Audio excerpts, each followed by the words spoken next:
not met Abhishek, our understanding was very limited. My understanding was very limited on issues around climate change and disability and climate justice in particular. And with my limited interactions and meetings with various stakeholders over the last few months, I have realized too that climate change and climate justice and disability is a integral part of disability rights movement, and this is something that we cannot be kept away from.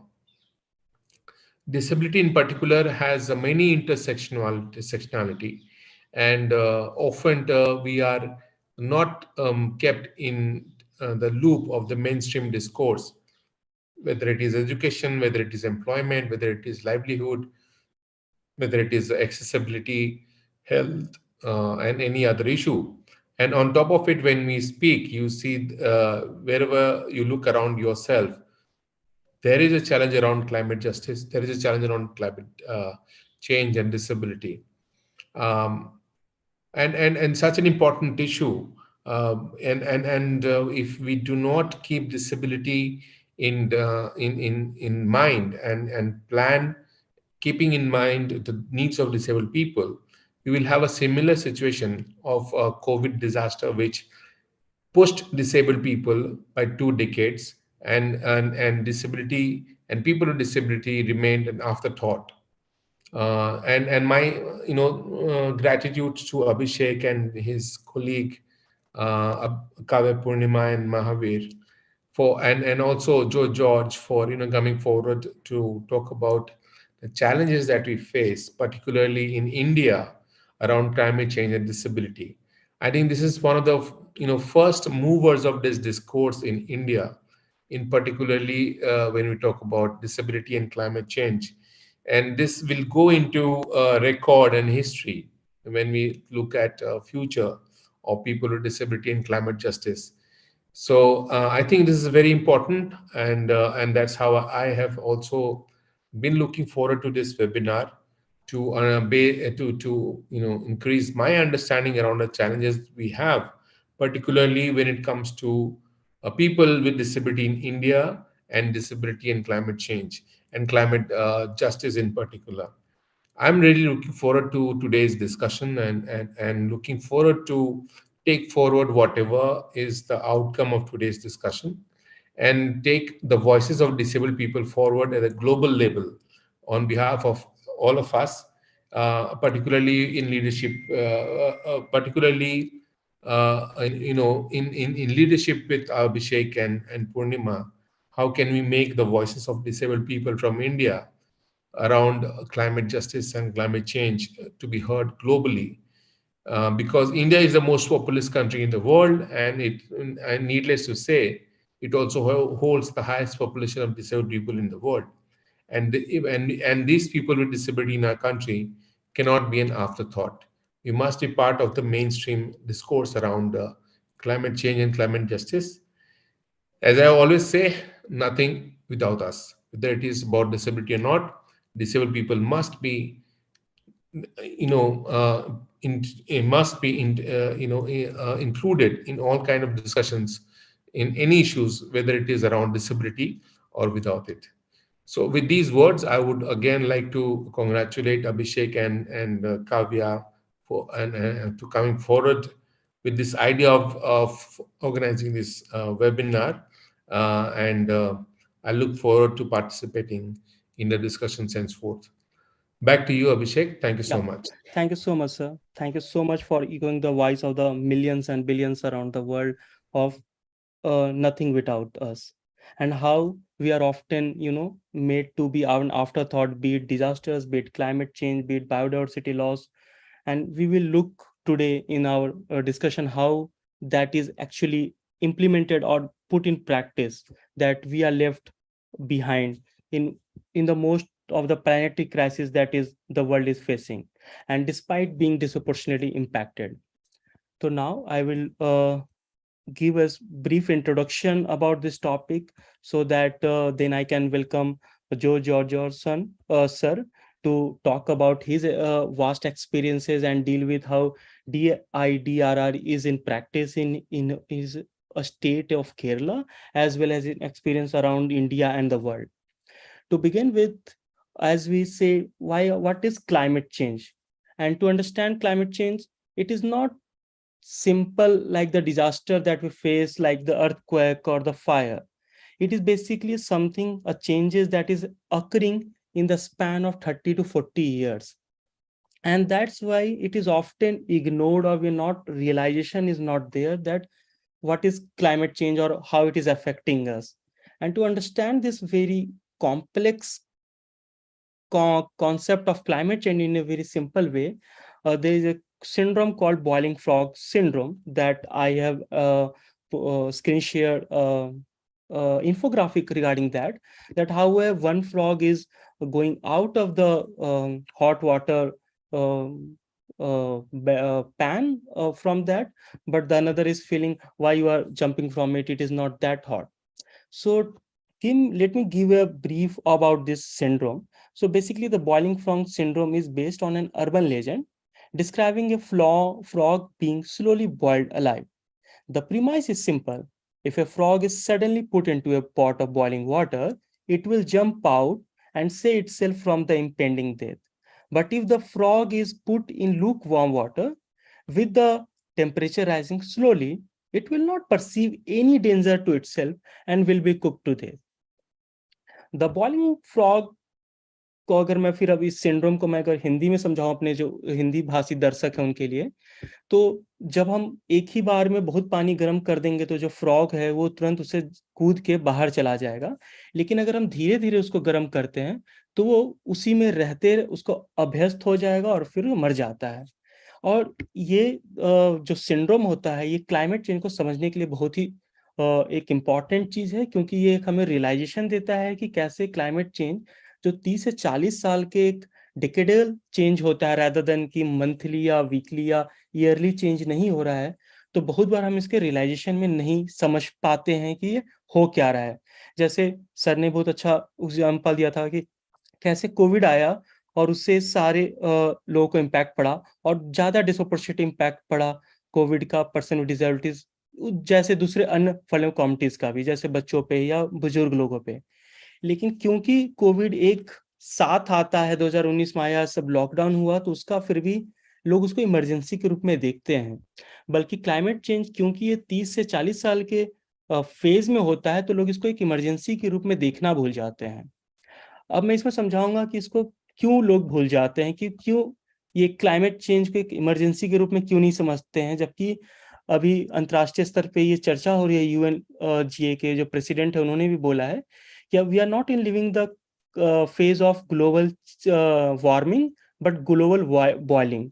अभी हमारा जो तापमान है, the average temperature of global is rising and so are the sea levels.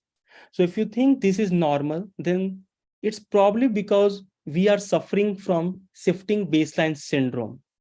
So I gave the example of how we are subject to boiling frog syndrome to understand climate change. Now let me introduce the concept of shifting baseline syndrome and how we are subjected to it. So basically, shifting baseline syndrome is as average temperature and associated climate effects slowly increases over time, individuals will fail to recognize the danger that the climate crisis poses, and collectively action may fail to materialize as a result. But let me now explain how and why this is happening. So this is a gradual acceptance of degraded environmental condition because of planetary crisis, including climate change, with every passing generation. And why this is happening? The first reason is lack of experience. The second is lack of asymmetry of information. And the third is poor memory of past existing condition. And it happens because the younger generation fails to recognize any significant change or degradation in the present environmental condition and accepts their situation and condition as normal. जैसा मैंने boiling frog syndrome समझाया था, तो second जो चीज है concept उससे related, वो है शिफ्टिंग बेसलाइन सिंड्रोम। ये हमारे जनरेशन में इसलिए आता है, हर एक अपकमिंग जनरेशन में इसलिए आता है, ये 3 कारण से आता है। पहला, हमारे पास एक्सपीरियंस की कमी होती है, दूसरा हमारे पास इंफॉर्मेशन की कमी होती है, तीसरा पुअर मेमोरी की कमी होती है। तो फॉर एग्जांपल अगर क्लाइमेट चेंज आज जो असर कर रहा है, क्योंकि जैसे मैंने बताया कि 30 साल के ये फेज में एक तरह से इम्पैक्ट अपना दिखाना शुरू करता है, तो आज हमारे लिए जैसे टेम्परेचर जो इन्फोग्राफी में आप देख सकते हैं, अगर तो इन्फोग्राफी का जो अगर मैं इमेज डिस्क्रिप्शन प्रोवाइड करने का करूँ, ये 3 फेजेस ऑफ हीट को दर्शा रहा है। It is depicting 3 phases of global warming और the heat impacts in the world. तो इसमें ये समझने की बात है कि अगर हम 30 साल पहले जब इस फेज में बच्चे थे या फिर पैदा ही नहीं हुए थे, तो हमारे पास वो अनुभव ही नहीं है, वो हमारे पास बेसलाइन ही नहीं है कि हम समझ सकते हैं कि पर्यावरण कैसे खराब हो रहा है। और जैसे आज हमारे पास है और 30 साल बाद का अगर हम सोचेंगे, तो जब तक हमें भले वो अनुभव होगा, लेकिन जो मेजोरिटी ऑफ द पॉपुलेशन होगा वो उस टाइम का उसका बेसलाइन फिर से शिफ्ट हो जाएगा और उन्हें वो अनुभव नहीं होगा जो आज हम समझ पाएंगे कि क्लाइमेट चेंज क्या असर कर पा रहा है। और तो ये हमेशा झमेला होता है, ये समस्या होती है जो पॉलिसी मेकर्स के पास होती है कि जो मेजोरिटी होता है उनके पास जनरली एक तरह से क्लाइमेट चेंज के कॉन्टेक्स्ट में एमनीसिया ये या फिर एक ब्लैक स्पॉट हो जाता है, ब्लाइंड स्पॉट हो जाता है उनके लिए, जहाँ पे उन्हें सही इंफॉर्मेशन, सही नॉलेज और सही मेमोरी नहीं रहती है। अब इसके आगे मैं जाके एक कॉन्सेप्ट ऑफ थ्रेट मल्टीप्लायर समझाना चाहूंगा कि पहली बात तो थ्रेट मल्टीप्लायर होता क्या है। Threat multiplier is an accelerant of instability which essentially means that it has the potential to exacerbate other drivers of insecurity. This includes factors such as water, food, and energy insecurity. We live in the era of consequences. तो सबसे पहले आज जिस हम सदी में जी रहे हैं, तो इसको एक era of consequences कह सकते हैं हम। एयर ऑफ कॉन्सिक्वेंस इस संदर्भ में कह सकते हैं कि अगर हम एक चीज भी गलत करते हैं, जैसे बटरफ्लाई इफेक्ट हमेशा यूज किया जाता है थियोरेटिकली, तो अगर हमारा एक चीज भी गलत हो रहा है तो उसके कारण 10 और चीजों पे हमारा असर पड़ता है।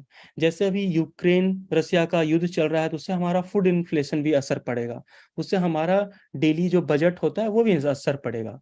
सिमिलरली अगर अंटार्कटिका में अगर बर्फ पिघल रहा है या उसका आइस कैप पिघल रहे हैं, तो वो हमारे यहाँ के भी मानसून को भी चेंज कर देते हैं, उसको भी अफेक्ट करते हैं। वो हमारे यहाँ गर्मी का भी जो इम्पैक्ट होता है उसको भी चेंज करते हैं, कोल्ड वेव को भी अफेक्ट करते हैं, और हम हमारे साथ ही फूड होता है, हमारी लाइवलीहुड होता है, उसको भी इम्पैक्ट करेंगे। So basically, threat multiplier, climate change acts as a threat multiplier, as in it not just impacts our, let's say, the physical or mental health. However, it affects the whole range of our life. So be it our livelihood, employment, or let's say the disability adjusted life years, or even our migration patterns. So the climate change acts as the threat multiplier in the sense that it is affect all aspects of our life. And for example, how the recent Russia-Ukraine crisis, the conflict is going on, and how it is affecting the inflation across the world. Inflation not just of the food, but also the energy, also of the fertilizers, and so on. And climate change is one of the major threat multiplier, which has a direct and indirect impacts on all aspects of our life, and more so on person with disabilities, as in it has a disproportionate impact on person with disabilities among other vulnerable communities, including let's say the children, the women, the old adults. But one thing is very, the person with disabilities acts as a denominator factor, as in there will be person with disabilities with children also. There is a children with disability, there is a woman with disability, there is a old adults with disability. So the person with disability kind of form the base of the diversity there is in the human race. And now I will go back to this, but why this have this theme of this webinar on climate change and disability, why need to build for a better. So why we need to build for a better is the theme of the webinar. And let me explain you in this context that we need to build for a better and not build back better, which is often quoted as building back better would only restore the pre-climate change induced disaster status quo. It will only take us to the status quo situation. which was neither climate resilient nor universally accessible. And thus, we need to build for a better climate resilient and universally accessible world, which leaves no one behind. तो जो George sir के पास जाने से पहले मैं एक last में ये समझाना चाहूंगा कि क्यों हम इस सेमिनार का या वेबिनार का जो थीम रखे हैं उसको बिल्ड फॉरवर्ड बेटर लिखे हैं। हमने थीम को बिल्ड फॉरवर्ड बेटर इसलिए रखा है कि अगर हम बिल्ड बैक बेटर कहेंगे, जो जनरली कहा जाता है, तो हम उसी स्थान में पहुंच जाएंगे जो आज था, जो स्टेटस को रहा था उस हादसा या डिजास्टर या क्लाइमेट चेंज के पहले, जो मोस्ट ऑफ द केसेस में पहले भी ना नाइदर क्लाइमेट रेजिलिएंट था, ना हमारा आर्किटेक्चर या इंफ्रास्ट्रक्चर था वो भी क्लाइमेट के अनुकूल था, नाइदर वो डिजास्टर्स के अनुकूल था, नाइदर वो यूनिवर्सली एक्सेसिबल था। इसलिए हमें बिल्ड फॉर बेटर करने की जरूरत है। Now I will request George Johnson. As I already mentioned, he's an expert on DIDRR in his own right. So I will request him to start his presentation, which will be regarding the intersectionality of disability and disaster, and he will be sharing the best practices and beyond. Thank you. Over to you, sir. Thank you. Abhishek, can you help me to share the screen?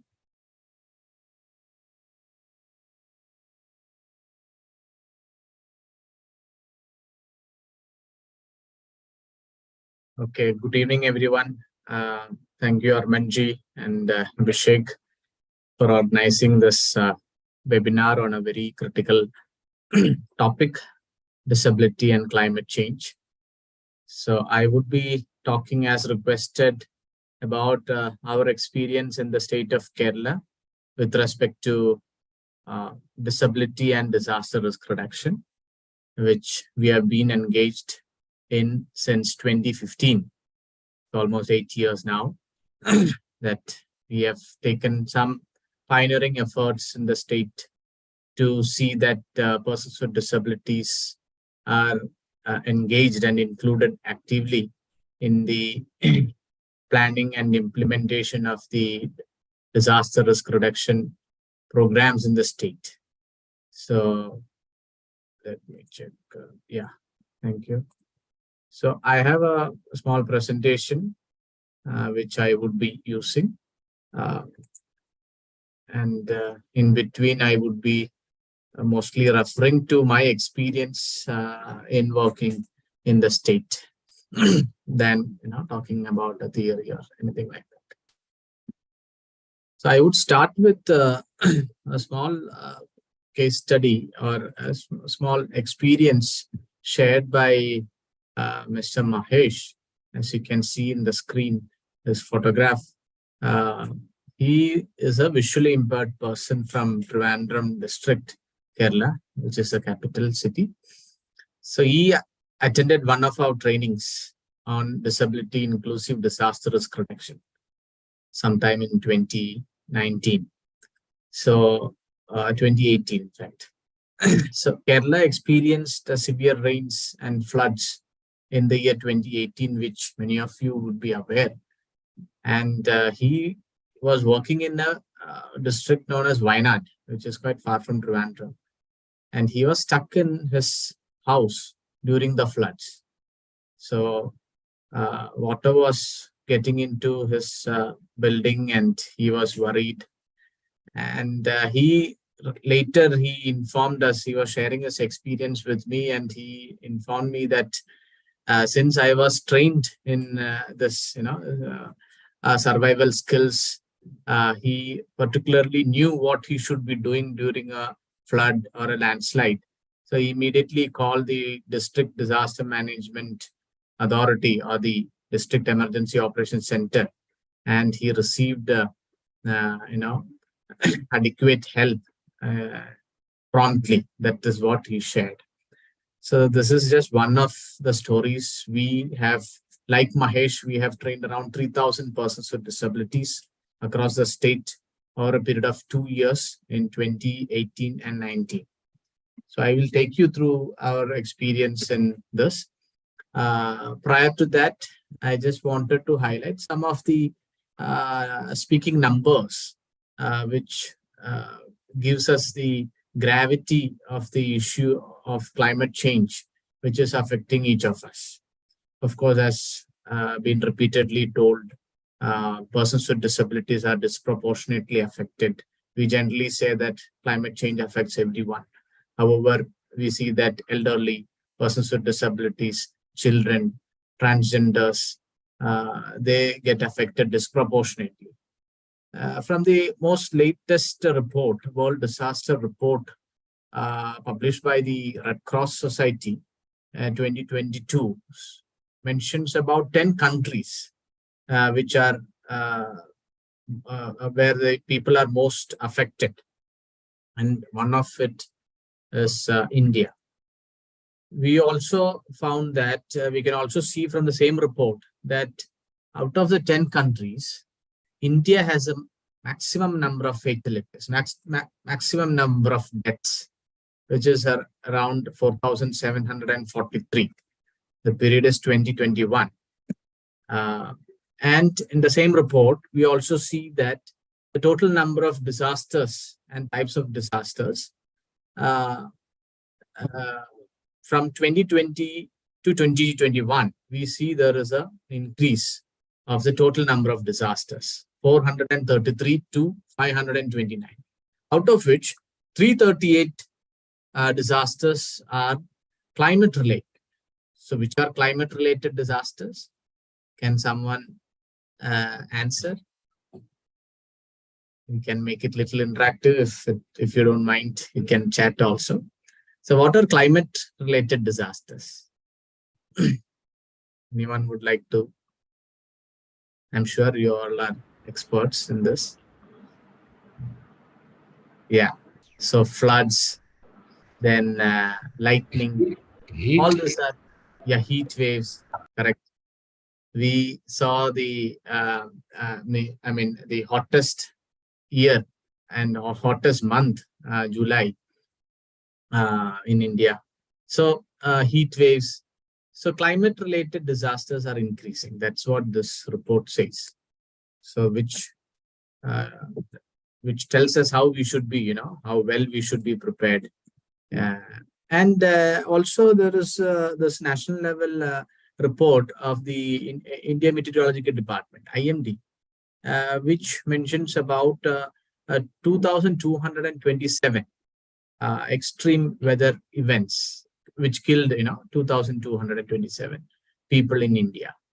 And in between, I am also giving some information as to if a person dies due to an extreme weather event in India, should the government be paying any compensation? Should the government pay some relief amount? And what is that amount? Anyone? If a person dies, whether he is a person with disability or elderly or a normal person, should the government in your state liable to pay any amount? Apart from the insurance, insurance is something separate, but by the government. Yes, the government has to pay 4 lakhs rupees. That is across the country, it is the same in every state. 4 lakhs rupees is the amount which has to be, we cannot call it as compensation, but as a relief amount. There is a norm, NDRF, SDRF norms are there.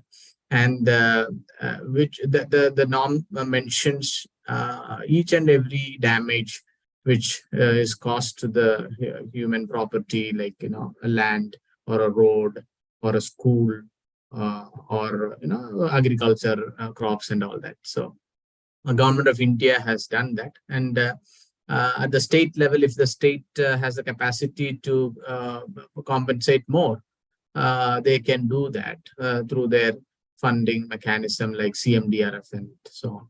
So otherwise, every state has to provide a relief amount of 4 lakhs. And there is a list of disasters which have been notified at the Government of India level.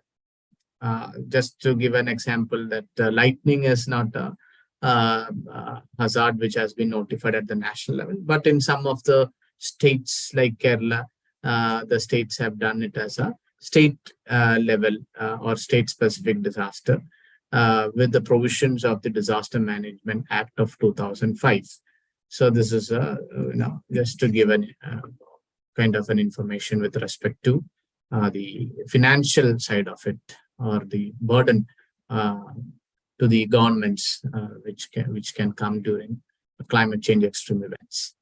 The IPCC report, the latest report, the sixth assessment report, especially mentions that the heat waves and all these climate extreme events are going to increase hereafter, and we have to be ready.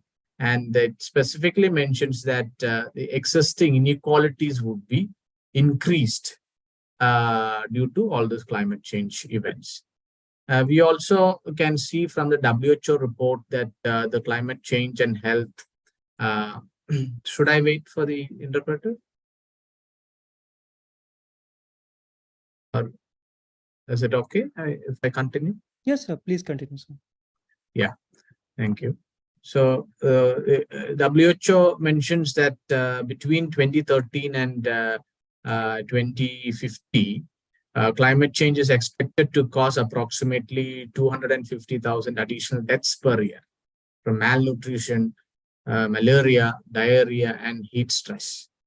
So all those reports and studies, it's an eye-opener for us, and it calls for immediate attention for generally the entire population. At the same time, as we are discussing about persons with disabilities, this is a kind of alarm that we have to look for, in the sense that to take care of persons with disabilities is of utmost importance. And we also see how the exposure to climate change weather events increases the vulnerability of persons with disabilities due to air quality, heat stress, food insecurity. Abhishek was mentioning about the water situation and all that. And many other health risks, respiratory illnesses, waterborne diseases, zoonotic diseases. Like in Kerala, we had this Nipah. Then many other such diseases are on the rise. Then mental and psychosocial health also is getting affected due to the climate change. Many recent studies mentions that. Even an interesting report mentioned that the domestic violence is also getting increased due to climate change. So these are some of the reports that we have for ready reference. And inclusive disaster risk reduction, how we can do it, or how we can ensure that it is inclusive. Definitely, we have to enhance the participation of persons with disabilities. Our own experience says that when we started this project, we had a series of consultation with persons with disabilities at the first. Because when we started, we were all from the disaster management side or the sector. We had no much experience on disability, and hence we seriously and repeatedly consulted with persons with disabilities to know what and how they want to have this project going. And also all the training venues and training designs, the methodology, everything should be accessible, not just physical this thing, but also how to bring them to a place, how to have the communication strategies, how to have different materials that we prepare are accessible to persons with disabilities. That took around 1 year for us to prepare such braille materials and sign language materials and all that, and enhancing capacity through training programs, mock drills, capacity building initiatives, so on and so forth.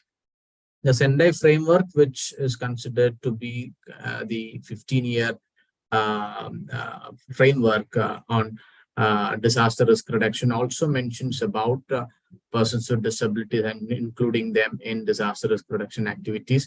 And out of which, out of the 4 priorities, priority 4 mentions very clearly about build back better.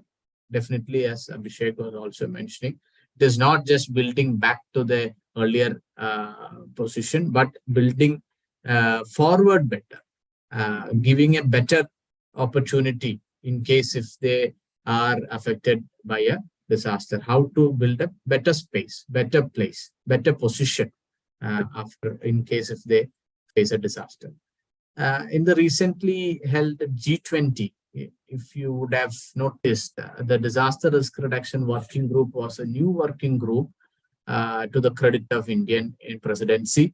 We found that out of other working groups, this was added as a very critical working group, out of which 5 major thematic areas are also addressed, like global coverage of early warning system, increased commitment towards making infrastructure disaster resilient, financial frameworks, global disaster response systems, increased application of ecosystem-based approaches. These are the 5 major thematic areas that the G20 covered under the Disaster Risk Reduction Working Group. Now, very specifically coming to disability inclusion in disaster preparedness. Not many studies are available globally, but UNISDR did a study in 2013, and the recent study, the current study will be released very soon by UNISDR, is what I understand from their website. They did a study among 5,000 plus respondents across 126 countries. So out of which 20%, only 20% of respondents were able to evacuate their place of residence without much difficulty. Some of them said that if sufficient time was given to evacuate, they could evacuate without difficulty, for which, early warning should be there. But for disasters like fire or earthquake, we do not have any early warning as such. So in such cases, how persons with disabilities get affected and how difficult it would be for them to evacuate from their place of residence. The survey also showed that 71% of respondents have no personal preparedness plan. So it also talks about preparedness planning, how well we prepare with buddy system or emergency kits or early warning systems and dissemination and prior action, all this, and also the local governments near to us, how they are also prepared to help persons with disabilities. So these all add to the preparedness plan. And 31% have someone to assist. Only 31% have someone to assist them to evacuate. So when we talk about buddy system, we understand from the study that only 31% have buddies to evacuate them. These are some of the challenges that we have in front of us. Of course, you are very familiar with the numbers, but of course, it is also outdated. We are yet to receive the updated, census. It is not yet done.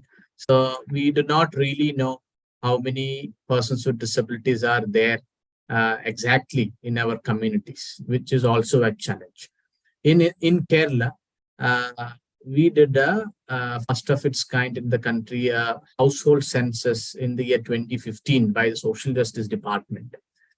From that survey, we found that 2.23% are persons with disabilities. Again, there is a major gap when we really look at the WHO figures and World Disability Report figures, wherein they mention around 15% of the entire population of the world is living with some form of disability.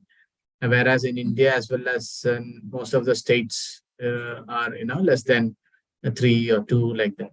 So in Kerala, we did a survey in 2015 with 22 types of disabilities. This was ahead of the RPWD Act, which says around 21 types of disabilities. Here, we had taken around 22 types of disabilities, and little less than 800,000 persons are living with some form of disability is what we found, and most of them are with locomotor disabilities.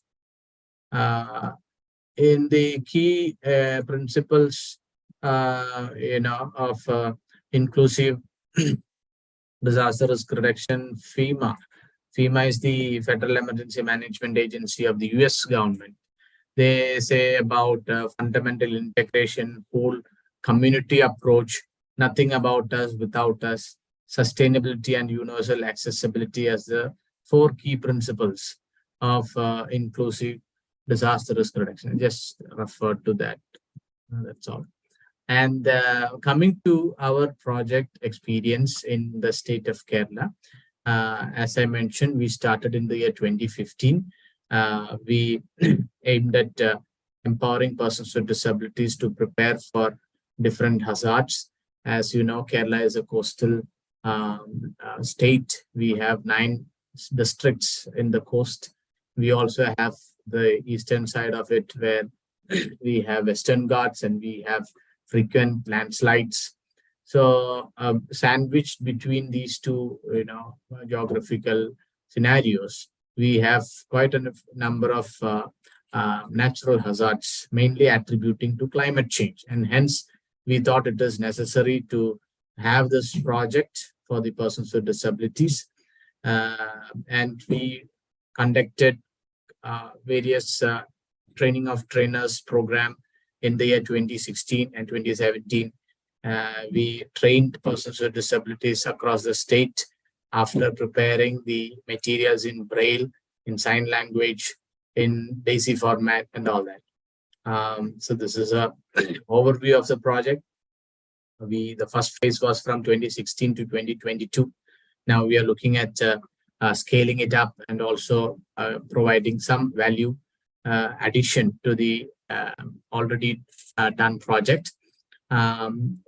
The interesting fact is that the government of Kerala provided the State Disaster Management Authority with 50 lakhs Indian rupees. So we ran this project utilizing completely this amount, training 3,000 persons with disabilities. In fact, this was the first of its kind in the entire country. Of course, some of the other states also have done it, but I don't think at this level, at this scale, they have done it. Especially Odisha has done some pioneering work in the state, especially preparing for cyclones. Handicap International and some other NGOs also have done. But at the State Disaster Management Authority level, Kerala is the first in that sense. So this is the milestones.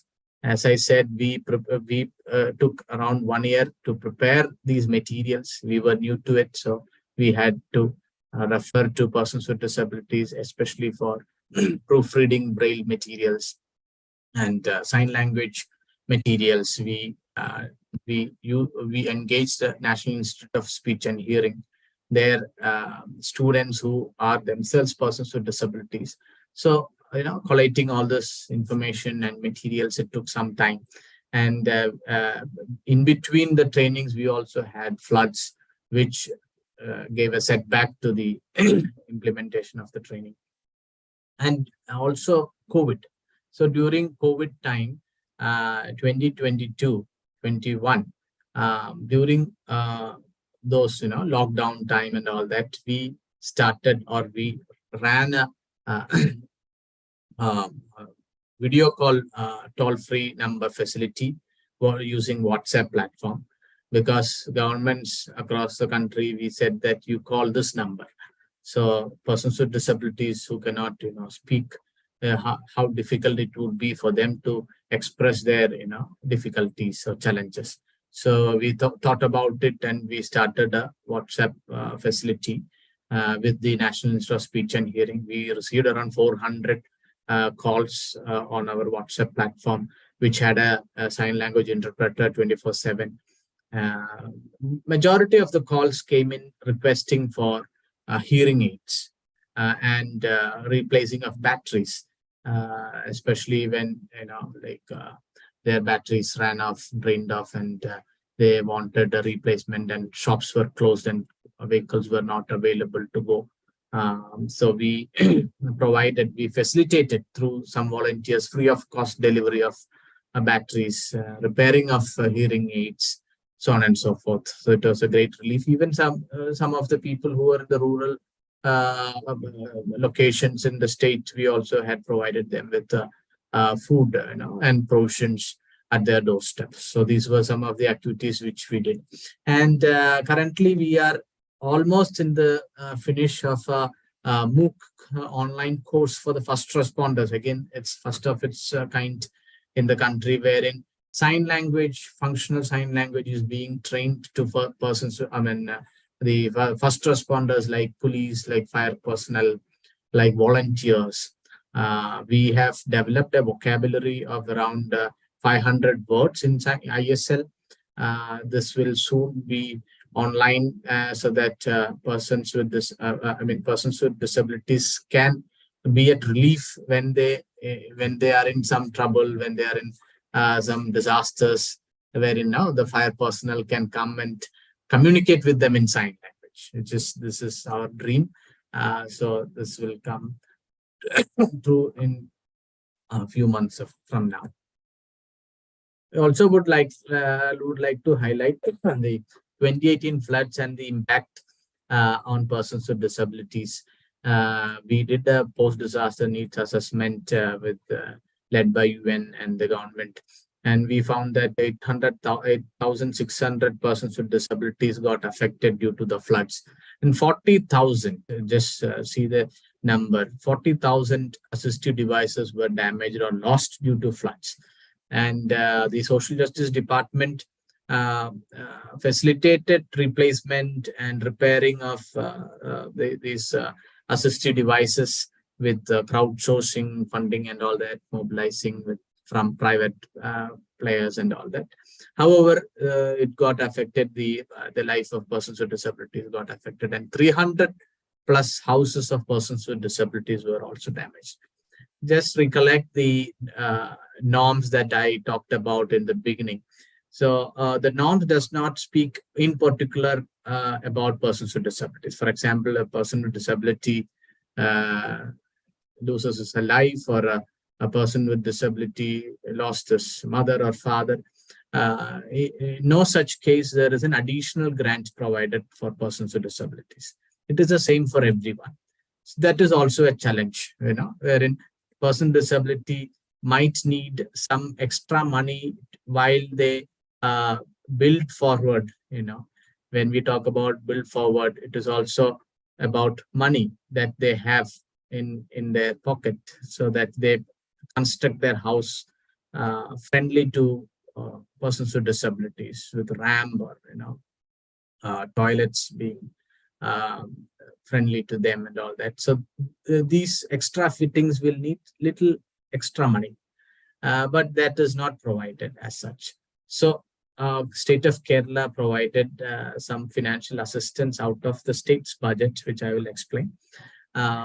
And here comes a case from an NGO, which is known as Thanal, an NGO in Ernakulam. I'm happy to share about their experience.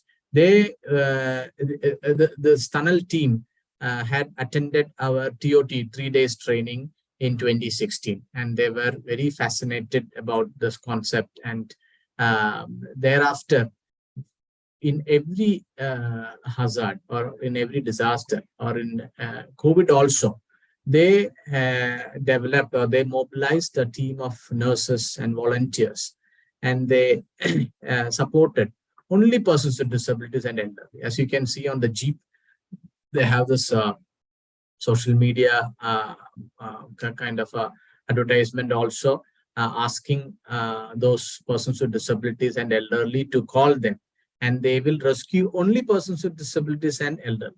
And they submitted a report to the government saying that 160 persons with disabilities and elderly were evacuated during the floods. You can see the pictures also. So this is a very unique initiative that they did in the district Ernakulam. There is a short video which also mentions about our efforts in the state. If time permits, I can show it. Abhishek, is it okay, or I Yeah, should skip? sure. If it is short video, you can go ahead, sir. Yeah.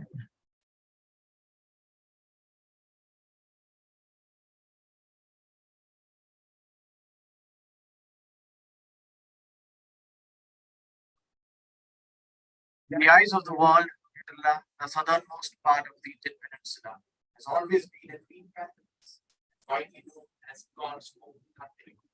Its modern landscapes, the healthy climate, high development index, has always won global attention.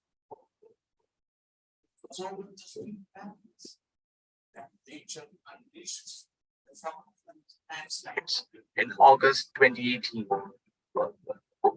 The unprecedented flood took away precious human lives, wiped out hundreds of dwellings and people.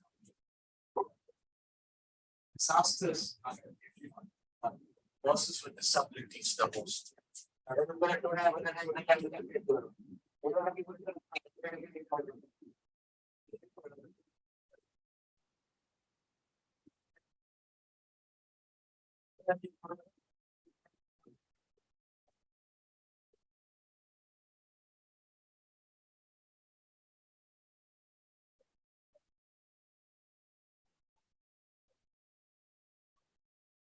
Inspired by the United Nations principle of leave no one behind, announced as part of its sustainable development goals. Kerala State Disaster Management initiated the government project so that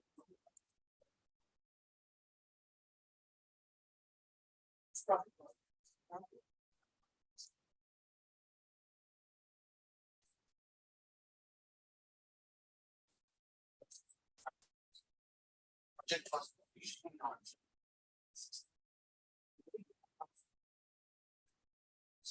Disaster management.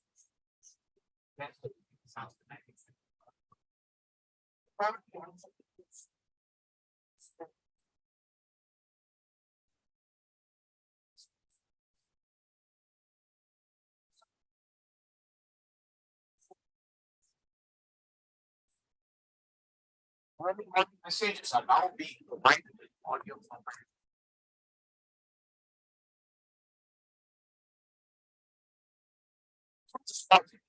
Authority is training process of the subcommittees on comparative skills and first aid in all the 14 districts of the state. The person subcommittees and the different such frameworks.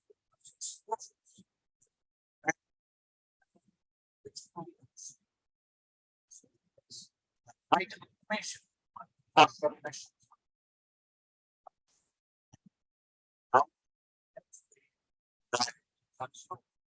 All this information has been produced in science language. This initiative national model, national disaster management.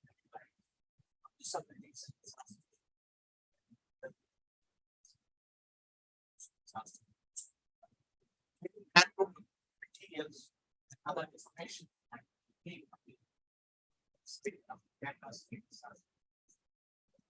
on social media platforms like every disaster is a challenge as well as an opportunity. Through the floods, Kerala has learned the strength of community purpose.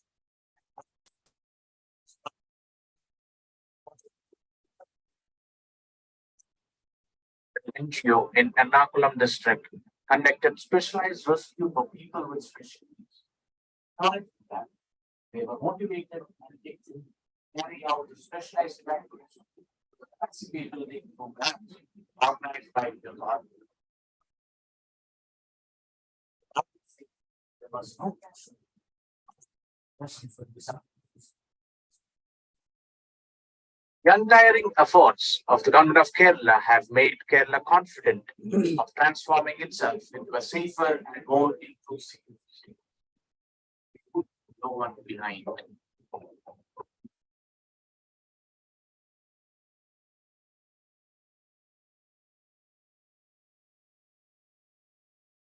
Okay, so that was a video about the project that I'm explaining now. We also looked at how, while rebuilding after the 2018 floods, how we can make the shelters, the housing sector inclusive for persons with disabilities. So we found that the district wise, disaggregated data as to how many houses are damaged fully and how we can rebuild it with an special assistance, an additional assistance that can be given, and without leaving anyone behind anywhere, including in the area of their water and sanitation facilities. So I'll just skip a couple of slides coming to this particular initiative that we started with the support of UNDP. We developed a project known as Pratyuthanam, wherein 4 lakhs was given to persons with disabilities as well as to any other person who lost their houses completely during the floods. So as I mentioned earlier, a special assistance for the persons with disabilities to prepare their houses with some ramps or something that can add value and to make their life at ease. 25,000 was provided to 4,569 families from 8 districts. And UNDP supported us with 8 crores, and the remaining 10 crores was taken by the government of Kerala. This is also an example of Build Forward Better, as well as shock responsive social protection. UNICEF is piloting a project again in Kerala known as shock responsive social protection, wherein persons with disabilities and elderly would be provided with a special assistance if they are facing any form of a natural hazard, so that their needs are being met. They are generally paid just the disability pension or elderly pension, which is just 1,600 rupees per month, which may not be, of course, which is not enough in a state like Kerala. And at the same time, if there is a crisis or a shock or an emergency, they would need more money to cater to their needs, to cope with the loss, to cope with the emergency. And hence, we are piloting a concept known as shock responsive social protection, and we are in dialogue with the government of Kerala. And while we provided this additional assistance through a bank transfer, we also sent out a brochure like this in Malayalam itself, mentioning how they can utilize this 25,000 rupees, which is being given by the government, how they should construct the toilets, how they should make the commode, how they should have the doors wide for the wheelchair users, how they should prepare ramps and all that. So it was also educating persons with disabilities to build forward better. Generally, we just provide the funds and ask them to do it. Many of them even do not use it for what it is supposed to be. They will use for some other purposes. But here we tried to ensure, I cannot claim that all of them have used this judiciously, but we have tried to communicate to them. So along with the brochure, the revenue minister's letter was also provided along with this, and we posted it to their house addresses. So this is the Braille handbook and also the digital handbook, which is available. I can share the link so that you can go through it. It's a 300+ page document, as you can see in my hand. I'm not sure it is very visible. So it was printed in Kerala by the State Braille Press. We also have a NDMA guideline, which came in quite later in 2019. This is also available online. So as I mentioned, different materials in Braille and sign language were even we also developed big font booklets. While I visited the US for the IVLP program, it came to my notice that they have this big font materials for the elderly and low vision people. So we also developed this thing in Kerala, mainly for the emergency kit, and that is made available online. We also have a YouTube channel. The State Disaster Management Authority has a YouTube channel, and they have materials in sign language. And we found that during the 2018 floods, there was a huge spike of viewers for the sign language videos. When we did the training, we distributed these DVDs to persons with disabilities when they visited for the training. Even braille brochures were also provided to them. We also developed these materials in DAISY format, as many of them used DAISY player then, and now it has been changed. And since 2020, we are also disseminating early warning in sign language, which is not there in many of the states. When there is an orange warning for rainfall or a cyclone by the IMD, immediately the State Disaster Management Authority and the National Institute of Speech and Hearing develops a sign language early warning mechanism. So early warning is very important with respect to disaster preparedness or climate change, extreme events preparedness. And hence we have developed it, and even now we do have this facility. So these are some of the photographs of the training. Almost all of them received this training for the first time in their life, and they really appreciated the thought behind it. It was not an afterthought, but a forethought, wherein they were invited individually to attend the CPR sessions, the first aid sessions on snake bite, fracture, choking, and all those. And that was a very useful session for persons with disabilities. This was the first TOT training program done in 2016. Even when we generally conduct mock drills in schools or so, generally what happens is that children who use wheelchairs, we will say, let us not harm them, let us keep them aside, and other children will be part of the mock drill. And now we say that, no, that is not right. We have to also include them and help them and exercise buddy system and other training skills, help teachers to see how best they can evacuate children with disabilities. So when we have mock drills, deliberately we have to have persons with disabilities taking part in the exercise drills, and thereby increasing their resilience than just being the vulnerable lot. So inclusive early warning, I already talked about it. Community-based disability mainstreaming is also needed.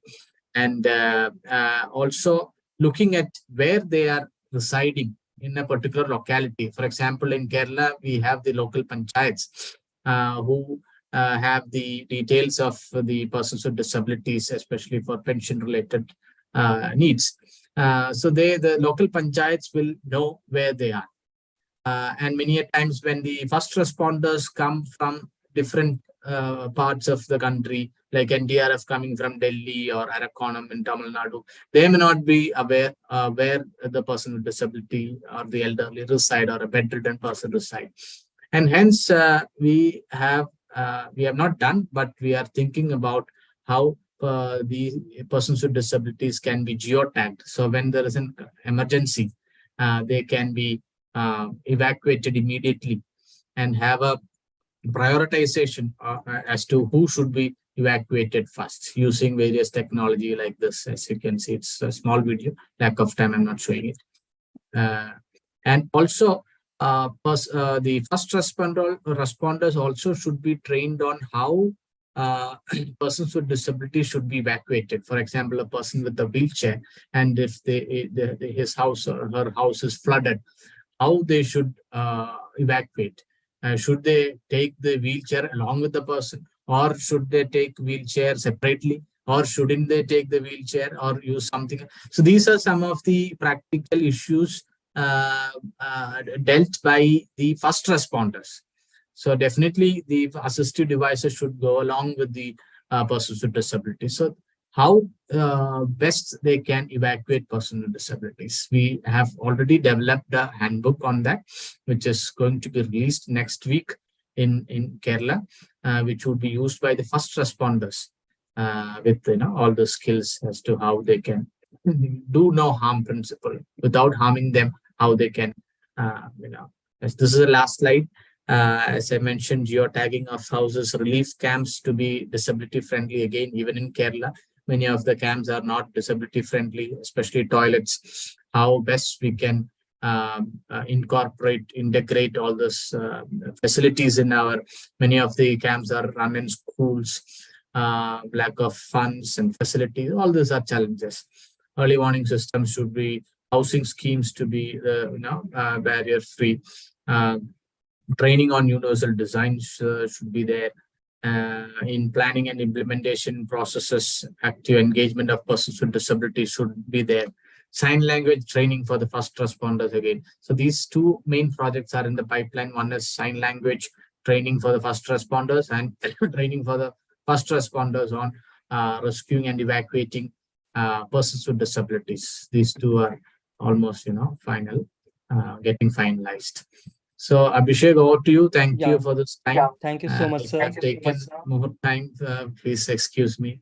No, Sorry for that's that. totally fine, sir. Thank you so much, sir, for this, illustrative and detailed explanation about how climate change induced disasters is affecting the India in general, even the world in general, and how India is one of the, epicenter of the same of among the top 10 countries who's getting most affected and how person with disabilities are disproportionately impacted in those contexts, and what are the solutions, be it the GIS-based solution, use of technology, sign language, and such innovative solution that we can take.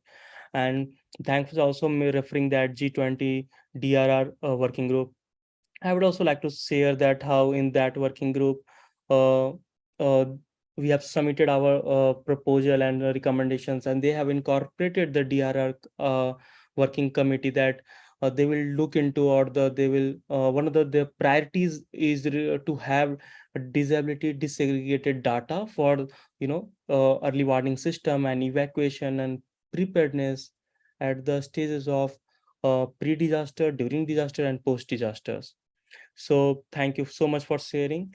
And for the people who, for the Hindi audience, sir ने अपने दर्शकों के अनुभव के साथ उन्होंने विश्व का एक मानचित्र, एक से रेखा खींचा, जहाँ पे उन्होंने समझाया कि कैसे विश्व में, भारत में और केरला में क्या-क्या स्थिति है, और कैसे इसमें टेक्नोलॉजी और दूसरे इनोवेटिव सॉल्यूशन जैसे साइन लैंग्वेज का इंक्लूजन करके, जीआईएस का इंक्लूजन करके, यूनिवर्सल एक्सेसिबिलिटी का यूज करके हम एक disability inclusive disaster risk reduction की ओर जा सकते हैं, जहाँ पे कि कोई भी पीछे ना छूटे, स्पेशली पर्सन विद डिसेबिलिटी जो सबसे ज़्यादा वल्नरेबल होते हैं।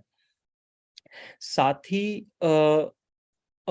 जैसे सर ने आपने एक उदाहरण दिया था यूनिवर्सल एक्सेसिबिलिटी का और फाइनेंशियल इंक्लूजन का as a solution to climate and disability inclusion.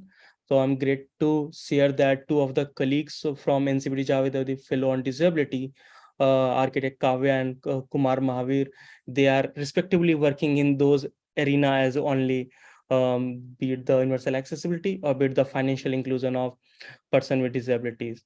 Now I would like to just share a little about the kind of the setup for the next speaker. So basically, if you can see this diagram, there is a one side which says that the ice caps are melting, the scientific side, while there is a people who are facing in this example that my daughter has asthma, but the intersectionality of is not being discussed, especially by the disability sector. So that is what this webinar is aims at and what we want to achieve. And our next speaker will be kind of highlighting this intersectionality, as in we have architect Kavya Purnima Balajapalli next.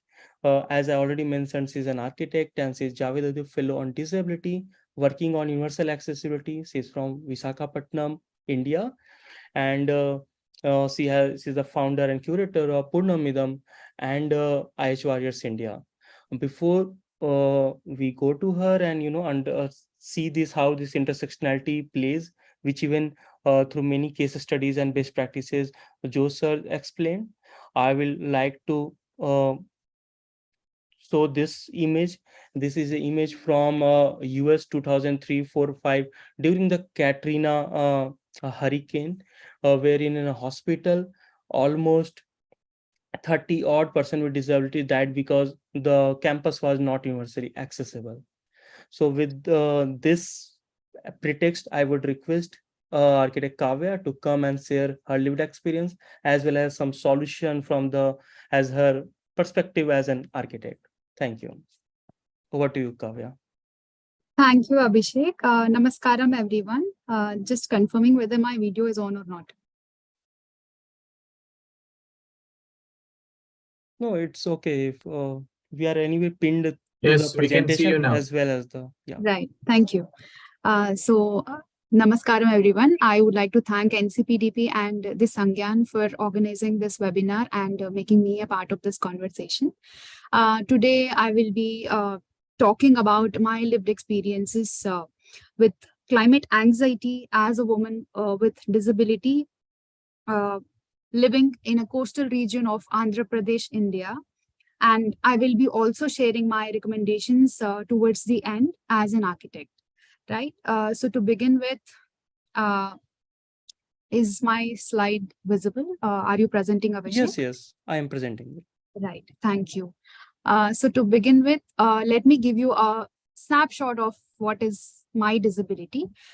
So I live with idiopathic intracranial hypertension, which is shortly known as IIH. Okay, to simplify it, idiopathic is not having any specific reason or cause, without any reason or cause. Intracranial is inside the skull, and hypertension, we can consider it as high pressure. So it's the condition where there is a pressure that is generated inside the skull without any known reason or cause. Right? So it's a rare neurological condition. We can also call it as unrecognized invisible disability that affects the brain pressures, because of which I acquired my blindness, and I manage my condition with a brain shunt implant to balance my pressures. You can see a picture in the slide. This shows the image of how a brain shunt appears. So it's a long shunt tube, and the major symptoms of IIH that include throbbing headache and visual disturbances and blindness and nausea and fatigue and memory difficulties and balance issues and so on. So many other symptoms. So why am I sharing all of these symptoms is to just set the context of my disability so that I can go to the experience of climate anxiety. So now I would like to share about my experience with climate anxiety. Before that, I would also like to share what is climate anxiety. So the Handbook of Climate Psychology defines climate anxiety as a heightened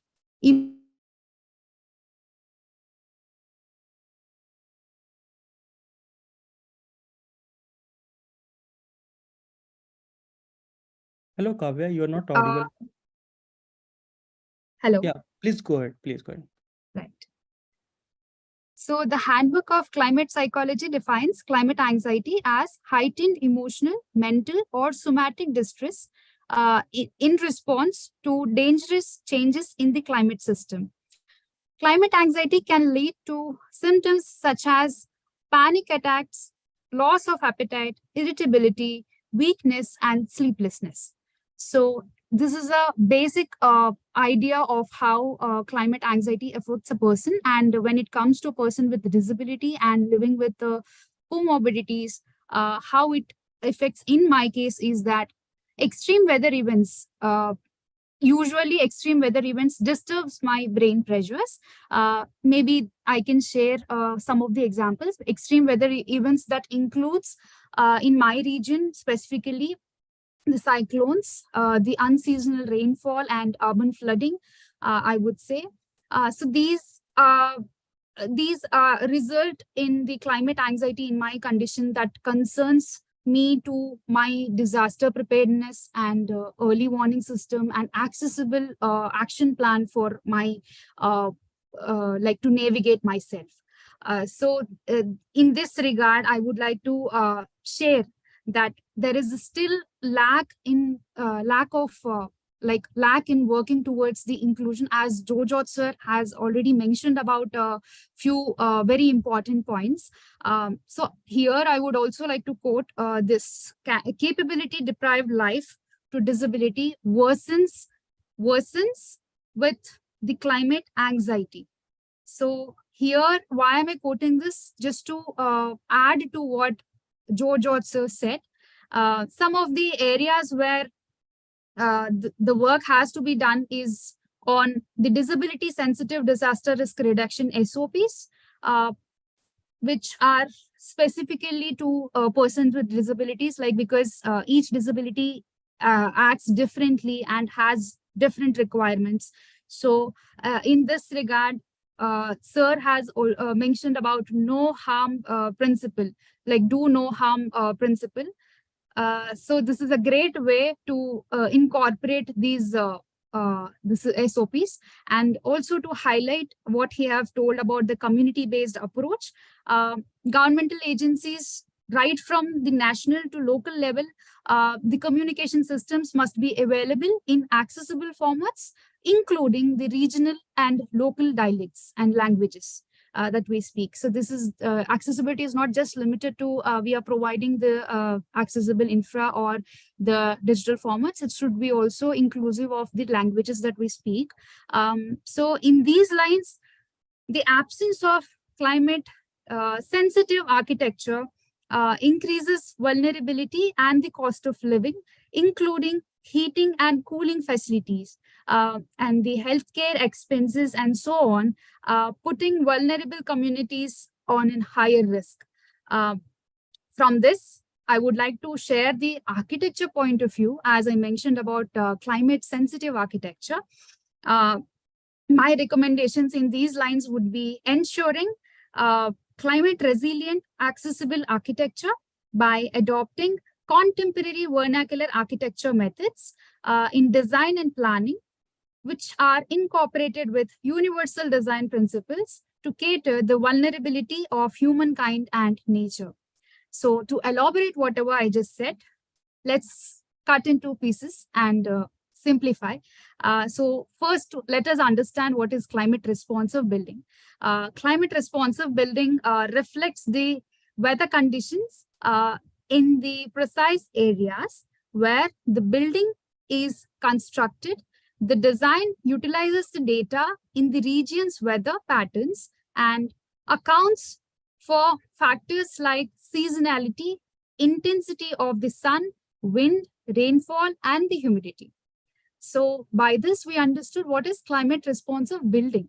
And now I mentioned about contemporary vernacular architecture methods. What is contemporary vernacular architecture? Let us understand what is vernacular architecture first. So vernacular architecture is a term used to categorize architecture design based on the local materials and methodologies and the local craftsmen. So these are designed as according to the local needs, like specifically. So in this regard, I would like to share some of the examples of vernacular architecture styles from Andhra Pradesh, so that the context that I'm talking could be like more elaborative. So in the interiors of Andhra Pradesh, we had the Manduva Logili homes. You can see onto your left, the Manduva Logili homes. So these were the typical courtyard houses with the slope-proof tiles. So for the tiles, they used to use the Mangalore or Vadapalli tiles, which were designed to allow cross ventilation in the whole home, because there were multiple courtyards and open spaces all around, and also to maintain the optimum temperature inside, regardless of the weather conditions. So this is one of the examples that we in Andhra Pradesh used to have as a vernacular style. And the other style I would like to share is the Chuttillu. So while the extreme coastal belt, as I spoke about the internal areas of Andhra Pradesh, I'm talking about external belt of Andhra. We had the coastal belt in Andhra having the traditional huts with the thatched roof in a circular way, like circular form of the whole like house. Its name is Chutillu, which is clearly means round house. It's a round house. So these were really designed to sustain the region's like extreme events like cyclones and high speed winds and the rainfall. So these two particularly examples that I'm sharing is to get the idea, like in each state we have our own vernacular architecture methodologies and why they were designed and how they were designed, what is the context of it, the climate resilience and the responsiveness. So here I would like to go ahead with what is contemporary vernacular architecture. So by the examples we understood what is vernacular architecture. Contemporary vernacular architecture merges this traditional knowledge that we have with the modern design principles and the technologies and the sustainable practices, leading to structures that respect their environment and reflect the local traditions. So this is what contemporary vernacular architecture means. So in these lines, we got the idea of what I was trying to convey. Let us understand it further. Climate responsive architecture and what I mentioned is universal design principles incorporated by, right? So climate responsive architecture and universal design have been a part of our like old age built environment in India. Like, how am I saying this? I would like to elaborate further. In India, we had this ancient practice of having joint families. So within our own house, we had a lot of people around, like we used to reside in along with our extended families. So we always had diversity within the house itself, diverse user groups. So when we can like parallelly simplify the universal design in that in those lines, we'll get to know, like we in our homes used to have the joint family system, and everybody had their own needs and requirements in terms of accessibility as well. So if we can relate this, the 1,000 years old practice that we used to follow in India, with the vernacular architecture, like the universal design principle with vernacular architecture, I would like to just read it what I like. I would like to just quote whatever we have done in our article, the co-authored article. Climate responsive architecture and universal design have been part of built environment in India as an ancient practice for ages. The vernacular construction techniques, which means they were developed over thousands of years to cope with the extreme weathers of different regions, which incorporates topography, environment, climate, local resources, cultural landscape, values, and other important aspects during the construction. As an integral part of Indian tradition, extended families often live together, and vernacular architecture reflected that, taking into consideration elderly, children, women, and persons with disabilities in its design. So to summarize everything, I just mentioned what I was sharing about. So here, I would like to highlight that, okay, we should not go back and build back better, but taking the inspiration, going back and taking the inspiration from the old age techniques that we had and the construction methodologies and the material use and the craft that we had already, and following it and with the contemporary vernacular architecture methodologies, adding universal design principles to build forward better. So I would like to end it here and hand over to Abhishek to continue it. Yeah. Thank you, Kavya. Thank you so much for your insightful words.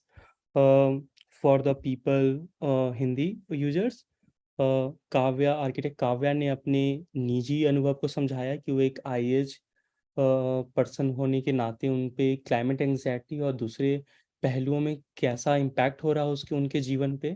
साथ ही उन्होंने हमारे साथ ये भी साझा किया है एक आर्किटेक्ट होने के नाते कि इसका एक तरह से इसका समस्या का सॉल्यूशन क्या है, जिसमें उन्होंने बताया कि कैसे जो हमारा वर्नाक्युलर होता है, जो हाउसेज होते हैं कि जो हम 10,000 सालों से जिस तरह के घर पे बन रह रहे हैं, हर एक राज्य में या स्टेट में या प्रांत में अलग अलग तरह का वो होता है।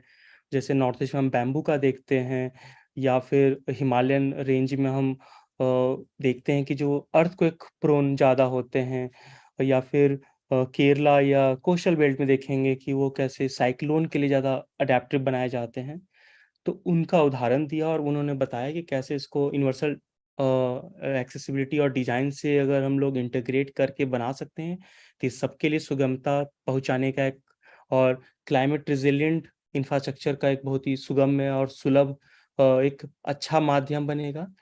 साथ में जिन भी पार्टिसिपेंट्स अगर यहाँ कुछ भी मिस आउट कर रहे हैं, तो we would like to share that we will be uploading this whole webinar on our YouTube channel also of the NCPDP.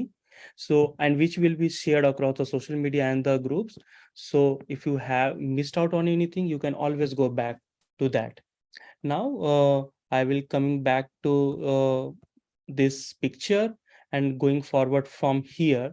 So now I will be explaining how climate change acts as a threat multiplier, and the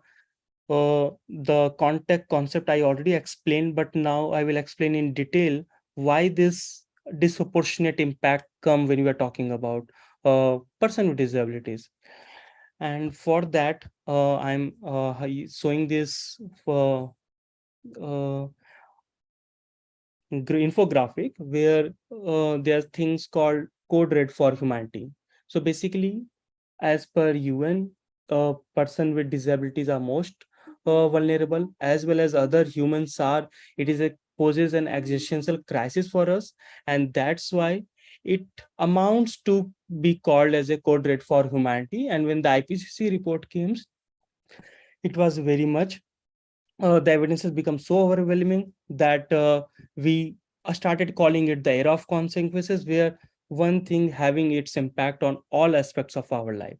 But why is that impacts are disproportionate for person with disability? So the first reasoning in there is greater exposure. So when we are talking about greater exposure, basically it means that people from vulnerable communities are more exposed to any such dangers or the disasters or damages or impacts of climate change.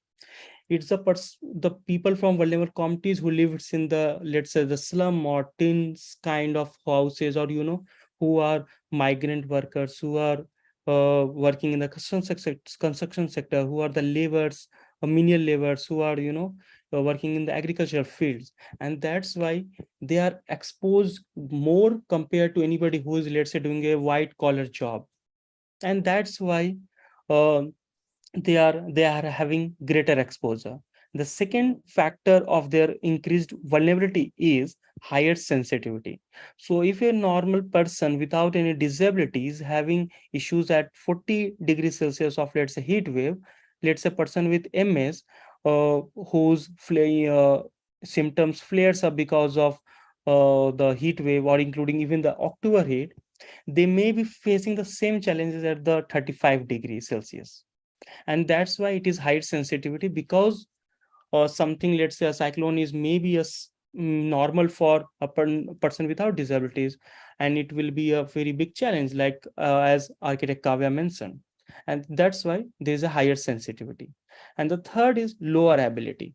So there is a lower ability among the vulnerable communities to adapt and mitigate to climate change impacts. So basically, if I give you an example, so for example, in Delhi, there is air pollution, or in parts of India, there is water pollution.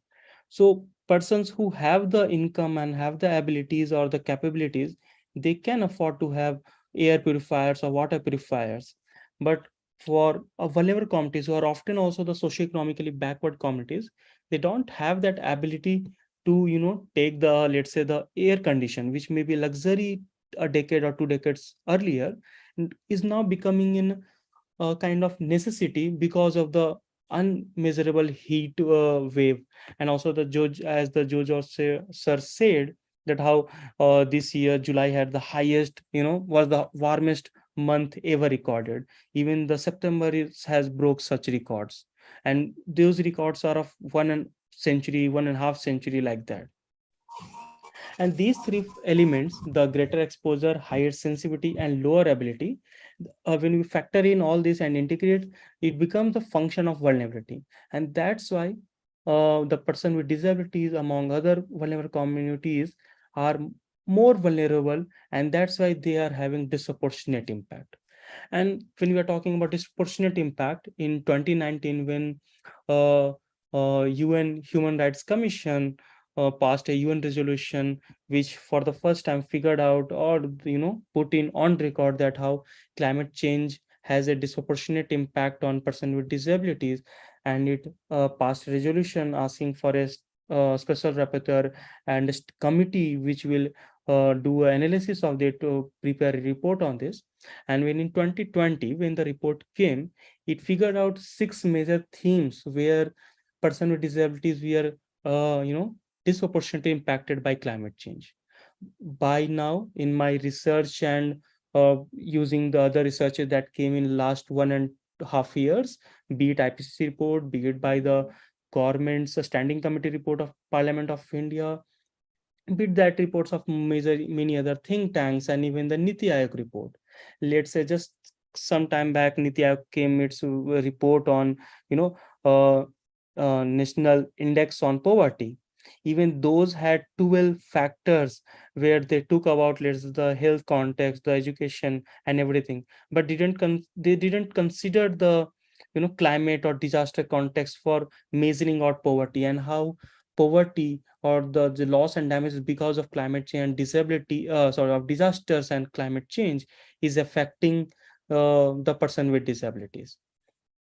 So from 2 year down the line, when we had just 6 parameters largely, now if in through my research, if we can say it's almost 20 to 25 parameters that we have, where person with disabilities are greatly disproportionately impacted by climate change and its induced disasters. So first is basically cost of living. So let's say because of uh, I give the example of water purifier. Because of the climate change and its impacts, people all around across the, be it disabled or not, they have to invest more into the, their basic necessity, just like the the AC air conditioner, be it the water purifier, be it the air purifier. Their cost of living is getting increased, and which is very similar to what architect Kavya has constantly saying, that how cost of living is also increased because of the lack of universal accessibility. So if our public transport is not accessible, person with disabilities are, forced to use, let's say, private cab, and the amount of, let's say, private cab and public transport is not the same. So that similar example works with respect to climate change and disaster as well. The second is capability deprivation. So when which is basically related to the physical and mental health, the climate anxiety point that Kavya, her, her shared her own lived experiences. So because of the physical and mental health deterioration because of climate change, the capability of the person with disabilities, among other vulnerable communities, get deteriorated. They are not able to do the same amount of work they were able to do. So for example, there are reports that says that which is again come back to related to other sub themes as well, like how ILO report came that how we are losing almost millions and billions of hours of work every year across the world. So let's say across the year, when we are doing on a per day basis, if we are able to do, let's say, 7 or 8 hours of work, because of heat wave, because of the cold wave and other impacts of climate change, our ability to, our efficiencies, our productivity is reducing year by year.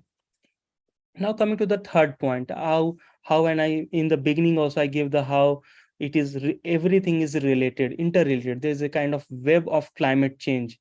It acts as a denominator from so many of the things, and because it is a threat multiplier. And that's why, if the just like how the there's a war going in Ukraine and Russia, and that is affecting our, food security, energy security. Similarly, because of the climate change, our productivity is decreased, and so many of the crops are getting wasted, and because of especially the cold wave and heat waves. Even the Ministry of Agriculture in government has invented or genetically modified almost 700 to 1500 types of crops which are heat resilient, and that is just one impact of climate change. So you can understand how it is resulting in hunger, malnutrition, and food security and poverty, because everything is in, triggers a chain reaction. And how, because of lower yield productivity because of climate change, there is the farmers are kind of using more and more, let's say, the pesticides and other fertilizers, and that has also resulted in extreme cases in disability. So it is not just impacting person with disability disproportionately, it is actually leading to also disability. The case of Kerala, which is still going in the Supreme Court, where the Supreme Court has conclusively proven that how spread of pesticides resulted in person with disability in so many people, including children. Even and the same was practiced across India. And you may have came across the reasons why Punjab has this cancer belt. Because of the access of pesticides, people are not just becoming disabled, they are also having life-threatening diseases like cancer. Apart from that, how when the food security is there, inflation is there, it also leads to poverty, because the cost of living goes so high that person with disability, who most often are often are all anyway dependent upon their other family members or caregivers for basic things, everything triggers the cost of their caregivers. Also, they can't have the caregivers because that also increases. It has a whole cycle of chain reaction. Apart from that, as architect Kavya talked about, climate resilient home and houses and infrastructure. So the next point is regarding affordable and adequate housing. Because of climate change and the cooling and heating crisis and the energy crisis that is linked with it, the affordable and adequate housing crisis is getting triggered. So person with disabilities are again the same category of people who are most vulnerable in that. Even the Pradhan Mantri housing schemes and multiple states who are having the housing schemes, those houses are neither climate resilient not universally accessible. And that's why even the affordable and adequate housing and the universal accessible housing is not very big challenge for person with disabilities. The second next is the theme or the sub theme with respect to how climate change impacts person with disability disproportionately is water sanitation and menstrual hygiene.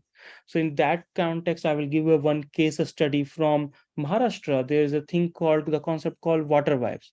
So men are marrying multiple wives. Although it is a very rare phenomenon, and it was, let's say, a decade before, and maybe the situation have improved right now when we are talking about this, but this says that how kind of extreme situation it can become if the thing is not handled properly. So the concept of water wife is that the men used to marry more than one wife so that one can take care of the whole household works, while the other can take care of fetching waters from 10 miles, 8 miles, or 8-10 kilometers and far away places, because they don't have any access to water, or they didn't had any tap water, and so on. Similarly, there the problem of sanitation and menstrual hygiene is also very much integrated with respect to that, and that has a catastrophic impacts, especially for girl child and the woman with disabilities. So there are cases, the case studies have been and news reports which states that how because of lack of access to water and universally accessible tap water systems and well systems and boring systems. Women with disabilities, while going long away and fetching waters, they also contaminate water related diseases, and which in extreme cases even results in disability and other diseases. And menstruation again is related to that. Now again, coming to the livelihood and decent work thing, it is also got impacted because person with disabilities anyway not much into employment and work and livelihood sector. But even if when it comes to that, it's all further get worsened because uh, the need for reasonable accommodation increases because of climate change. So for example, I was giving the example of referring the report of ILO, which states that how every year we are losing out on millions and billions of hours of efficient or productive work. So that report also mentioned that how the person with disability will be even further marginalized in the work environment and employability. Even with respect to livelihood, as agriculture products or the I'm from Jharkhand, and there's a whole economy based on forest products. Even the forest products are getting impacted because of climate change impacts, like forest fire, like heat wave, like unseasonal rainfall, and so on. And there's also things like how the reports by National Geographic, which has said that how because of heat wave, we are losing almost 40 to 50 hours of good sleep every year. And that's again, triggers and link with the mental health anxiety part and that affordable and adequate housing part. So all these are interrelated as well. Now coming to the mobility, migration, and displacement theme or the point. So because of climate change, the person with disabilities are or even the normal population is often made to move from town to cities, which again putting a lot of pressure on the cities and also creating a new urban poor and so on. Even the picture that I said from the USA, where because of the universal accessibility and mobility access thing, uh, 30 odd people died because they didn't had any universal accessible and they were wheelchair users. And similarly, because of climate change, there's a huge climate migration and displacement. For example, in the case of Northeast, in the case of landslide areas in Himalayan belt, in the flood prone areas in Assam and Bihar of the Kosi and Brahmaputra reserve, and so on. So there is a huge displacement. And even during that displacement, for example, the case studies of how the George Sor was talking about Kerala, or the in Odisha, or even the case of Kavya's state, Andhra Pradesh, when the cyclones come, the displacement is taking place from to either kind of dodge the cyclones and the floods and rainfalls. But it's always the person with disabilities who are often left behind, because the buses are not accessible from them, which is used to kind of displace them, or they don't have the migration support from, be it the family support, or even they don't have the caregivers. And that's why even in the case of migration and displacement, they are often left behind. And even if they have managed to come to the nearby towns or shelter homes, even those shelter homes and all the places are not accessible for them, which they kind of prepared a home for them for months and years, which is kind of relatively reasonable for them. And then how sudden migration and displacement has to be done, and in those contexts they don't have much option to live life without dignity and accessibility. Now, another point is exploitation, abuse, and violence. So there was case study in the news report carried out by multiple national and international in Pakistan during last year flood. When the flood came, so many women were sexually abused in the while asking, because they were just asking for food, and they were said, if you want food, uh, they were sexually exploited for that, and even physically abused for that. Even there's a report by some think tanks which state that how domestic violence also increases because of climate change induced heat wave and so on. Even with respect to, it is not as an example of climate change or disaster, but how even during the COVID, the domestic violences numbers increased. And in my own research, I've in Jharkhand, in district of Lohardag and Ranchi, I found out how women with disabilities are more disproportionately impacted by domestic violence uh, compared to what their population is. Now, the next point is disability adjusted life years. So because of climate change, the disability adjusted life years, and what is this concept or the idea means? It basically means that how our standard of the quality of living is getting reduced, how much more we are living with a disease or disability or so on. So because of climate change, our quality or the standard of living get decreases. And that is also because of ecoableism.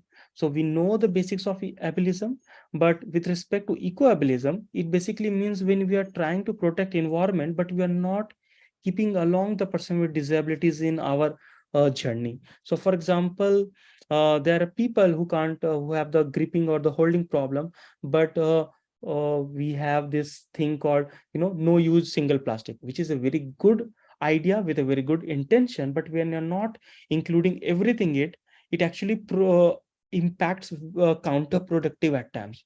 Also, in couple of points earlier, I mentioned about menstrual hygiene. So even the menstrual hygiene products are mostly, like even in the sanitary pads are plastic products, and how there is a need to, and which is not biodegradable. It will take 500 to 600 to 700 years to biodegrade, and it is coming back as a small microplastic into our food cycle and destroying it. So there is need for to end the period poverty among the girls and women, especially the girls and women with disability. But there's also need to balance it with green menstruation and how we are using eco-friendly products for menstruation. So that is the conundrum is there that keeps going. Apart from that, the last point is loss and damages. So basically during the disaster or climate change, be it the floods, be it the heat waves, be it the cyclones, there's always a loss and damages to the assistive devices and technologies and so on. So we had Arman Ali sir. He is one of the first person in India who kind of insured his wheelchair. So just imagine most of the people who are person with disability, but we don't have our assistive devices and technologies as insured. So in case of any such disasters and disability climate change impacts, those loss and damages are basically not taken care of, and that must be insured, or some, even how Joe sir was talking about, there's some uh, amount is given when somebody's died, but we need to include not just when the extreme situation, but also the how we can improve the minimize the loss and damages of person with disabilities there, and their their assistive technologies and devices, like the wheelchair. Like let's say for example, a wheelchair user's life is saved, but at the shelter home, he or she, or the transgender with disability is not having their assistive devices and technologies. How can they manage to live after that? So we must account for this as well. And the last point is disaster risk reduction. I'm not going to share detail about this because Joe sir already discussed that, but in detail. But yeah, we must ensure that how um, it must be disability inclusive disaster risk reduction. And finally, I will like to state that this is just an illustrative list. With the emerging time and more research, be it my part or be it Joe sir's part, be it by Kavya or multiple think tanks and NGOs, we will be getting more such parameters where climate change is impacting disproportionate person with disabilities because of their, again, the three elements of vulnerability. First is greater exposure, second is higher sensitivity, third is lower ability. And to conclude my thing, I would like to say that as we mark the occasion of Individual Disability Week from today, it is from October 15 to 21. And from tomorrow, we have Global Climate Change Week from 16th to 20th October. Let's remember, climate change is real, and so are the individual disabilities. They can be invisible, be it the impacts of climate change or the disabling conditions or their symptoms, and how it takes decades to establish this fact that climate change is real, and how the invisible disability is real. So now the evidences are so overwhelming that we cannot dismiss it. So it's time to believe in the invisible. I would kind of end my words by saying that that it won't be the end of with this webinar, but we will be having or exploring how to have more such in-person workshops for or as a follow-up to this webinar. So please be kind of engaged with us and in touch with us. And I would also like to share that as a I'm also running this campaign called Build Forward Better campaign, which is basically aims to establish national mission on climate change and vulnerable communities, an umbrella mission under the National Action Plan on Climate Change uh, of 2008 by the Government of India. So you can also reach out to us and that. So if anybody has any question, then we would love to hear about them. Or in case not, then I will request Mahavir to uh, kind of help with the concluding remark. And so thank you. Please text or raise your hand if you have any question, and go ahead.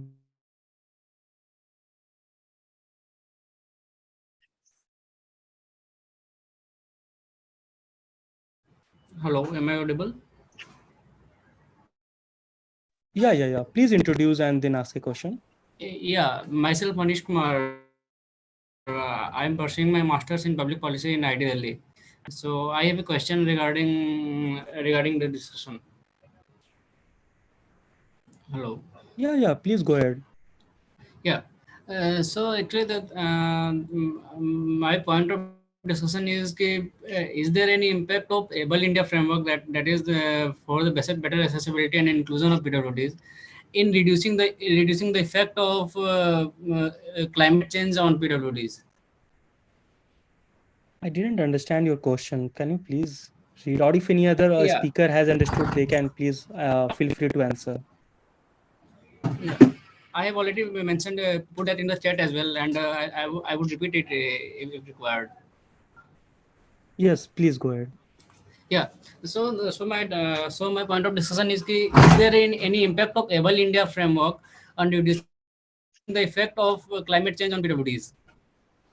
Oh, thank you. Basically, at least I am not very familiar with the Able India framework, so I'm not. I think would be the right person to answer that. If you have any other question, Okay. please feel free to go. Or if any other speaker, Joe sir or Kavya, has any understanding of this framework, then they can chip in. Mm.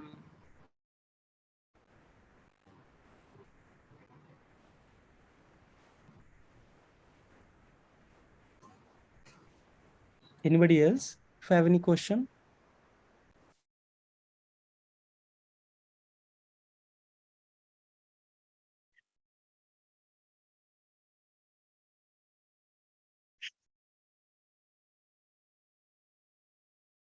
Hello. Yeah. So if possible, I can elaborate a bit. Like I'm working on the Able India framework, so I can Please. elaborate a bit. Yeah, please go ahead. Yes. So basically, it's a framework that involves the guidelines regarding the infrastructure to for the better accessibility of PWDs and elderly peoples. It's a it's a framework to access or audit the accessibility of any building or any infrastructure like road or whether it's a building, anything. Yeah, thanks for sharing that. I Yeah. now understood. Basically, of course, that framework will definitely help if it is, kind of providing accessibility features. So any such inclusion provisions with respect to persons elderly or any other vulnerable communities. But however, the Yeah. thing is like I shared in this last flow chart I was explaining, Yeah. the theme is such a big, the climate change has such a, overarching, it's acts as a threat multiplier, having impact on us in every respect of our life. So that's why Yeah. such framework may work in a very silos, but to have a actual impact that is very much visible on ground, we need to have a umbrella thing where everything is taken into care at the same time rather than in isolation. Sir, actually, this framework include each and every infrastructure, like you discussed. Okay, when there is a case of emergency, then there is a problem in their migration and all other things. If the place where they are being migrated is accessible or is fully accessible to them, then problem can be reduced, I guess. Yeah, indeed, rightly. Yeah, Thank you. Anybody else? I yeah. would So like to that add on to this. Yeah, please. Yes, regarding this framework, yes, I am aware of it, and I came across the universal accessibility and also the disaster management evacuation related accessibility mentioned in the framework. In terms of like persons with disabilities, it is there, it is mentioned. yeah, Yeah. this is the thing that I would be happy to discuss, like how it can impact the in case of climate change, like in case of climatic change Hmm. or in case of emergency, would it be helpful or not, like this? Sure, you can definitely reach out to us, and then we can definitely get into one-to-one touch and even Yes. explore the Yes. potentiality of further partnership and collaborations. Yeah, Thank you so sure, much, sir. Sir, Ganesh. Yeah, but for that I would require your email ID or you any can other just contact detail, like. scan the QR code, or reach out to our social media handles, and you will be able to. We'll share it in the chat box. You Yeah. can connect Yeah, with us. Anybody else yeah, has any sure. question? So actually, I asked this because I am working on a research paper on the same domain, so I have asked this question. Sure. Thank you. Okay. Anybody else has any question?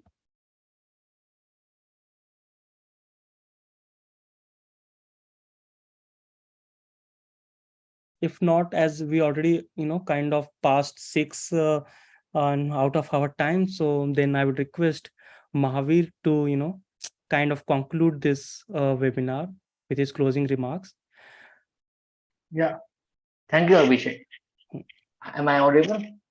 Yes, you are audible. So, first of all, I would like to thank Armanandi sir for uh, making time for this webinar and supporting us throughout. And then I would like to thank Abhishek for this elaborate discussion and the the intersectionality between the disability and climate change is a very important thing. And I would like to thank Kavya Purnima for her experiences in architecture and intersectionality of disability and climate change.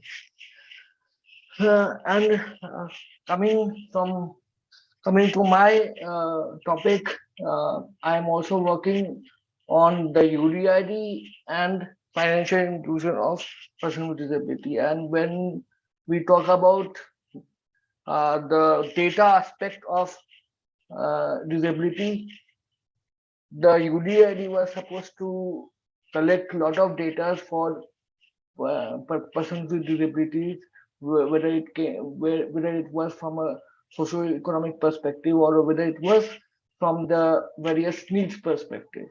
And as Joe Johnson, Joe Johnson mentioned that we need more data for of person with disability when it comes to like battling the issue of disaster management when it comes to person with disability. So I feel that this whole domain of UDID can be very instrumental in getting those data, and how we can link it up with many other surveys, like we have family health survey. As we know that recently it was excluded, the disability question was excluded from that survey. So if we in terms of data collection also, then I think in terms of data and in terms of getting a more broader picture can also help us to deal with the issues of data and also understanding the vulnerabilities of persons with disabilities. With this, I would like to conclude, and I would also like to thank all the ISL interpreters and Sada and PT and all others who joined in. And thank you. I will look forward to your feedback. Thank you all. And last but not the least, I would like to request everyone to like switch on their screen, camera, so that we can take the photo.